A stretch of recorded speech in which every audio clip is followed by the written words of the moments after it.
धर्मनगरी कुरुक्षेत्र में अपनी मांगों को लेकर पंचायती राज्य प्रशासनिक सेवा संघ आर पार के मूड में आ गया है। जिले के सभी बीडीओ ग्रामीण सचिवों ने अपनी वित्तीय शक्तियों को वापस करते हुए मुख्यमंत्री के नाम ज्ञापन देते हुए कहा कि उन्हें सिर्फ सम्मान चाहिए।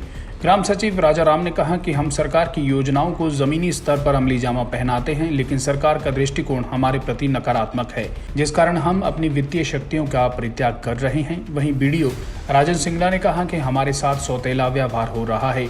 हमारी कोई मांग नहीं है, सिर्फ एक ही मांग है कि हमें सम्मान दिया जाए। दरअसल यह सारा विवाद 22 मई को पलवल जिले में 30 ग्राम सचिवों व बीडीओ के खिलाफ बिना उनका पक्ष सुने प्राथमिकी दर्ज कराने के उपरांत उपजा है। हम बीडीओज और ग्राम सचिव एसोसिएशन है इकट्ठे। कुछ समय से हमारे साथ जो है एक सौतेले बेटे का व्यवहार किया जा रहा है। आपको सबको ज्ञात होगा कि गांव में जो ज़मीनी स्तर जिसमें 75% जनसंख्या हमारे देश की रहती है, वहां पर सारा कार्य हमारे डिपार्टमेंट द्वारा किया जाता है, यानी बीडीओज और ग्राम सचिवों द्वारा। अभी सरकार ने स्वामित्व योजना चलाई थी जिसमें लोगों को प्रॉपर्टी कार्ड दिए गए, उनकी रजिस्ट्री कराई गई। 100% कार्य हमारे ग्राम सचिवों ने किया और हमारे बीडीओज द्वारा किया गया।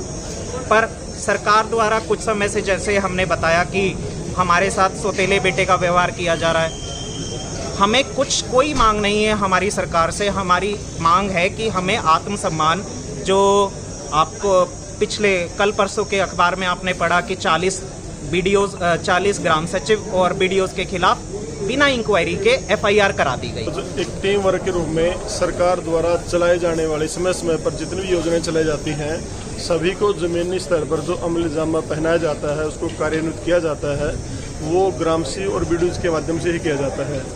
चाहे वो स्वामित्व योजना हो, चाहे वो गाँव को सोच मुक्त करने का कार्यक्रम था, चाहे बेटी बचाओ बेटी पढ़ाओ का कार्यक्रम था, चाहे परिवार पहचान कार्यक्रम था, बीपीएल की हैं, मकानों के सर्वे हैं, जितने भी कार्य हैं सारे के सारे विकास एवं पंचायत विभाग द्वारा करवाए जाते हैं। परंतु सरकार का जो हमारे प्रति दृष्टिकोण है वो नकारात्मक है। हम चाहते हैं सरकार हमारे साथ वार्ता करे, बात करे, और यदि सरकार के मन में किसी प्रकार का कोई संदेह है तो हम उसको स्पष्ट करेंगे। हमारी कोई विशेष मांग नहीं है। हम ये चाहते हैं कि हमारा जो एक न्यूट्रल व्यय होना चाहिए हमारे विंग के साथ भी।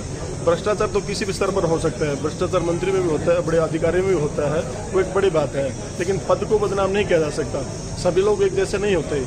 हम सभी जो ग्राम सचिव हैं वेल क्वालिफाइड हैं, ग्रेजुएट हैं, शैक्षणिक योग्यता हमारी स्नातक हो गई है और बहुत मेहनत से, लगन से, ईमानदारी से पूरे फील्ड में काम करते हैं। कुछ 1-2% की ये अपवाद होते हैं, उनके आधार पर आप किसी महकमे को टारगेट नहीं कर सकते।